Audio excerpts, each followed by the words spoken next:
kaya rin tayo may Nutrition Month ngayon kasi nagsisilbing paalala to sa mga mag-aaral na ang kalusugan at nutrisyon ay mahalagang bahagi ng pang-araw-araw na buhay, lalo na kung tataas yung knowledge nila and awareness sa kahalagahan ng sapat at masusustansyang pagkain.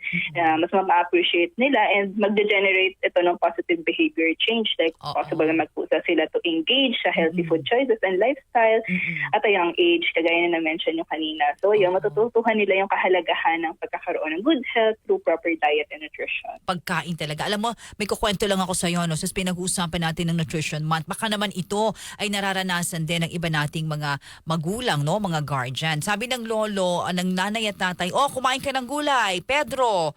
Juana. Pero yung tatay at nanay hindi kumakain ng gulay, Miss Pam. Oo. Sabi ng mga anak, sabi nakakain kami ng gulay, masustansya, prutas, ba't ikaw hindi ka naman kumakain? Ba't yan ang ulam mo? So dapat din ang mga magulang, no, maging halimbawa. Yes po, mahalaga yun po yung pagiging role model kasi makakapag-set ng good example sa mga anak natin or yung mga students, ganyan.